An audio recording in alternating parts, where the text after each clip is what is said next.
आज सबसे पहले बात करेंगे जम्मू के अलग अलग जिलों में मौजूद विदेशी आतंकियों की। इन विदेशी आतंकियों में से 7 आतंकियों की तस्वीरें जो है वो पहली बार सामने आई है, वो आज हम आपको दिखाएंगे। इसके बाद बात करेंगे जम्मू के बिलावर में चल रहे सेना के बड़े ऑपरेशन की। कल जो इनकाउंटर हुआ था उसमें सेना ने वहां पर एक आतंकी को मार गिराया था, लेकिन अभी भी वहां पर 4 से 5 आतंकियों की मौजूदगी की खबर है और सेना का ऑपरेशन चल रहा है। इसके बाद आखिर में बात करेंगे जम्मू कश्मीर में आखिरी फेज के चुनावों की, जो कल होने वाला है, जिसको लेकर चुनाव आयोग ने यहाँ पर सारी तैयारियां जो है वो पूरी कर ली है। आप देख रहे हैं जमहूरियत की बात, आज इन सब खबरों पर होगी चर्चा। सबसे पहले बात करते हैं जम्मू के अलग अलग जिलों राजौरी, पुंछ, कठुआ, किश्तवाड़ और साथ ही साथ जो उधमपुर के इलाके हैं वहां पर सेना के पास इस तरह के इनपुट पहले से है कि वहां पर 50 से 60 विदेशी आतंकियों की मौजूदगी है और उनको देखते हुए सेना के बड़े ऑपरेशंस जो है वो यहाँ पर लगातार जारी है। सेना पहले ही यहाँ पर अपनी रीडिप्लॉयमेंट जो है वो अलग अलग इलाकों में यहाँ पर कर चुकी है। इसके अलावा पुलिस की जो स्पेशल ऑपरेशन ग्रुप्स हैं उनकी भी अलग अलग चौकियां जो हैं वो उन इलाकों में बनाई गई है जहां पर इन विदेशी आतंकियों की मौजूदगी जो है वो पिछले कुछ समय में यहाँ पर देखी गई है। लेकिन ये जो विदेशी आतंकी हैं इनमें से 7 विदेशी आतंकियों की तस्वीरें जो है वो पहली बार यहाँ पर सामने आई है। दरअसल कुछ दिन पहले यहाँ पर सुरक्षा बलों ने जो उधमपुर का बसंतगढ़ इलाका पड़ता है वहां पर एक ऑपरेशन किया था जिसमें 2 आतंकी जो है वो मारे गए थे और उन 2 आतंकियों में के पास जो मोबाइल मिले थे उन मोबाइल से ये तस्वीरें जो है वो सुरक्षा एजेंसियों को यहाँ पर मिली है, जिसके बाद सुरक्षा एजेंसियों ने इन आतंकियों की तस्वीरें जो है वो यहाँ पर जितने भी सिक्योरिटी इंस्टॉलेशन है और जो सुरक्षा बलों के अलग अलग पोस्ट हैं वहां पर भेज दिए हैं ताकि इन आतंकियों को आसानी से वहां पर पहचाना जा सके। जो तस्वीरें सामने आई हैं उसमें साफ तौर पर नजर आ रहा है कि ये जो आतंकी हैं इनकी उम्र जो है वो 20 से 30 साल के बीच में यहाँ पर है और ये आतंकी जैश-ए-मोहम्मद आतंकी संगठन जो है उसके यहाँ पर बताए जा रहे हैं और ये भी बताया जा रहा है कि ये जो आतंकी हैं इन्होंने कुछ दिनों में यहाँ पर कठुआ और साथ ही साथ जो किश्तवाड़ और डोडा के रीजन हैं वहाँ पे लगातार मूवमेंट जो है वो इन आतंकियों ने यहाँ पर की है। ऐसे में पहली बार एक तरह से इन आतंकियों की तस्वीरें सामने आई हैं। इन तस्वीरों में इन आतंकियों के पास हथियार जो है वो हटा दिए गए हैं, लेकिन ज़रूर जो पिछले कुछ समय में यहाँ पर आतंकी मारे गए हैं उनसे यहाँ पर M4 कार्बाइन के साथ साथ AK-47 और भारी तादाद में दूसरे यहाँ पर हथियार जो है वो यहाँ पर बरामद हुए हैं।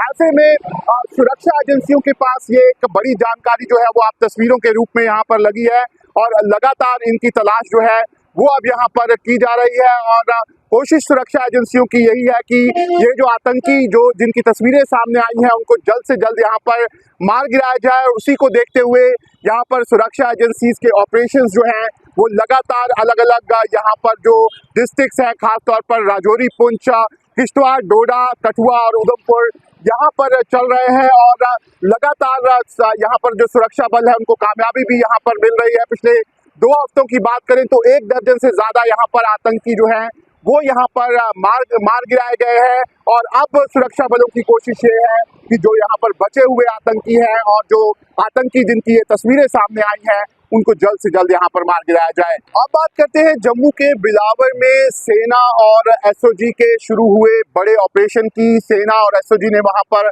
ऑपरेशन कोहाग जो है वो वहां पर चलाया था और ऑपरेशन का कोहाग के तहत जो सेना है उसको यहाँ पर जानकारी मिली थी कि जो बिलावर का ये एरिया है वहां पर 4 से 5 आतंकी जो है उनकी मौजूदगी जो है वो वहां पर सामने आई थी, जिसके बाद सेना और जो एसओजी थे उन्होंने वहां पर कॉर्डन लगाया था और जब वहां पर कॉर्डन लगाया गया था उसी दौरान कल वहां पर आतंकियों ने एकाएक वहां पर फायरिंग की।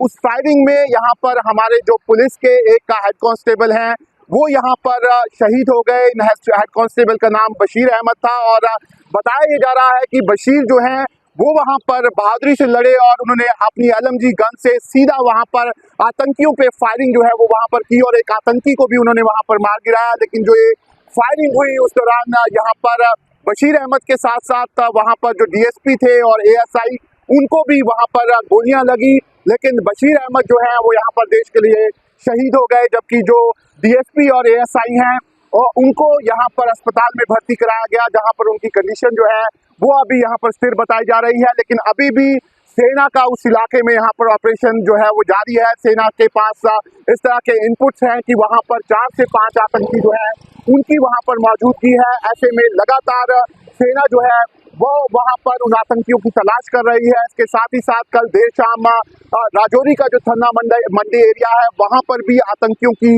मौजूदगी जो है वो देखी गई थी, जिसके बाद यहाँ पर सुरक्षा बलों ने वहाँ पर फायरिंग की थी। तब से वहाँ पर भी ये ऑपरेशन जो है वो यहाँ पर लगातार जारी है।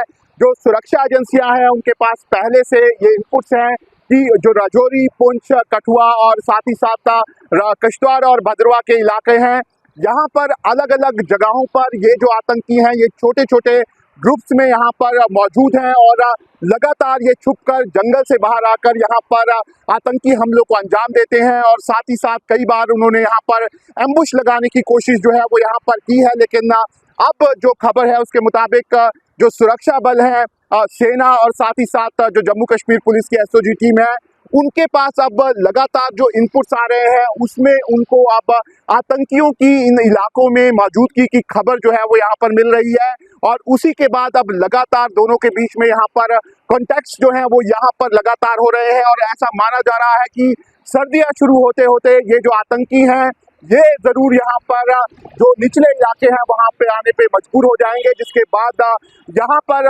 जो सुरक्षा बल है उनके लिए यहाँ पर आतंकियों को मारना और भी आसान हो जाएगा। लेकिन फिलहाल सुरक्षा बल जो है, खास तौर पर सेना और जो एसओजी की टीम है, उन्होंने उन सब इलाकों को यहाँ पर सील किया हुआ है जहाँ पर उनके पास इंफॉर्मेशन है कि ये आतंकी जो है वो यहाँ पर हो सकते हैं। और इसी का नतीजा है कि लगातार यहाँ पर आतंकियों और सुरक्षा बलों में कांटेक्ट हो रहा है। और पिछले कुछ महीनों में यहाँ पर सुरक्षा बलों को बड़ी कामयाबियां जो है वो यहाँ पर मिली है। लेकिन जरूर यहाँ पर हमें भी कुछ नुकसान जो है वो उठाना पड़ा है। लेकिन सुरक्षा बलों का साफ तौर पर कहना है कि ये जो आतंकी हैं जो घुसपैठ करके भारतीय सीमा में यहाँ पर दाखिल हुए हैं और लगातार नापाक हरकतों को यहाँ पर अंजाम देने की कोशिश कर रहे हैं, उनको यहाँ पर जल्द से जल्द मार गिराया जाएगा। आखिर में बात करते हैं जम्मू कश्मीर चुनावों की, जिसको लेकर अब आखिरी फेज का जो चुनाव है वो कल यानी कि 1 अक्टूबर को यहाँ पर होने वाला है। यहाँ पर चुनाव आयोग ने अपनी तरफ से यहाँ पर सारी तैयारियां जो है वो पूरी कर ली है। इससे पहले फेज और दूसरे फेज का चुनाव जम्मू कश्मीर में यहाँ पर हो चुका है।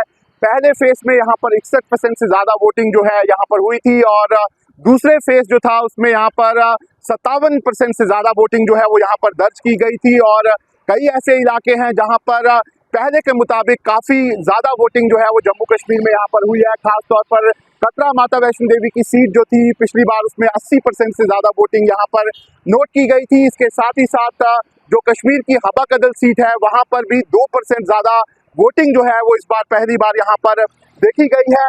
ऐसे में अब चुनाव आयोग को पूरा यकीन है कि जो ये आखिरी फेज है इसमें बम्पर वोटिंग जो है वो यहाँ पर होगी। अगर हम इस आखिरी फेज की यहाँ पर बात करें तो यहाँ पर 40 सीटों पर चुनाव जो है वो होने वाला है, जिसमें से 24 सीटें जम्मू की हैं, जबकि जो 16 सीटें हैं वो कश्मीर की घाटी की हैं। और यहाँ पर जो खबर है उसके मुताबिक 17 एक्स मिनिस्टर्स जो हैं और साथ ही साथ 6 एमएलए और 3 जो यहाँ पर रिटायर्ड ऑफिसर्स हैं वो इस चुनाव में यहाँ पर हिस्सा जो है वो इस बार यहाँ पर ले रहे हैं। और जो जम्मू की खास तौर पर 24 सीट है उसमें इस बार सीधा मुकाबला जो है वो यहाँ पर बीजेपी और कांग्रेस के बीच में यहाँ पर साफ तौर पर है। और उसी को देखते हुए यहाँ पर बीजेपी और कांग्रेस दोनों ने ही अपनी जो पूरी ताकत है वो यहाँ पर लगाई है। खास तौर पर अगर हम बीजेपी की बात करें तो इस आखिरी फेज के चुनाव के लिए यहाँ पर बड़े नेता जो है वो यहाँ पर पहुंचे हैं। खास तौर पर प्रधानमंत्री नरेंद्र मोदी से लेकर अमित शाह, योगी आदित्यनाथ, साथ ही नितिन गडकरी, राजनाथ सिंह,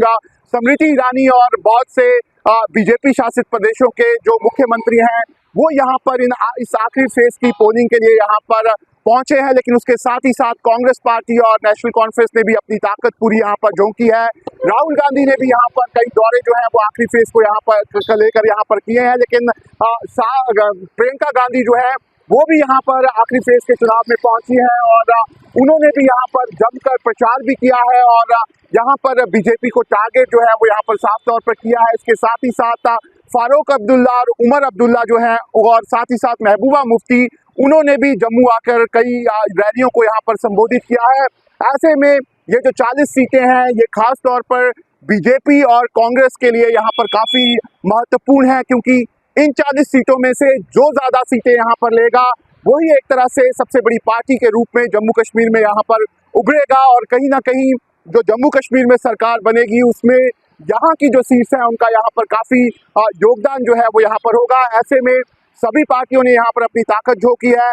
चुनाव आयोग अपनी तरफ से पूरी तैयारियां यहाँ पर कर चुका है। जितने भी सेंसिटिव यहाँ पर इलाके हैं, खासतौर पर जहाँ पर पिछले कुछ समय में आतंकी हमले हुए हैं, वहाँ पर एक्स्ट्रा डिप्लॉयमेंट जो है वो पैरामिलिट्री फोर्स की यहाँ पर की गई है।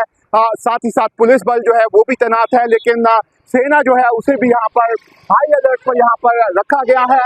ऐसे में अब जम्मू कश्मीर के लोगों का इंतजार जो है वो अब सीधे तौर पर खत्म होने जा रहा है। आखिरी फेज के चुनाव जो है वो यहाँ पर कल हो जाएंगे और 8 तारीख को जम्मू कश्मीर में किसकी सरकार बनेगी उसका फैसला जो है वो यहाँ पर हो जाएगा। जमहूरियत की बात कार्यक्रम हम आपके लिए बना रहे हैं। आशा करते हैं आपको हमारा कार्यक्रम पसंद आ रहा होगा। अपनी राय कमेंट बॉक्स में यहाँ पर जरूर दें। न्यूज नेशन अब व्हाट्सएप पर खबरों के ताजा अपडेट के लिए न्यूज नेशन के इस QR कोड को स्कैन करें।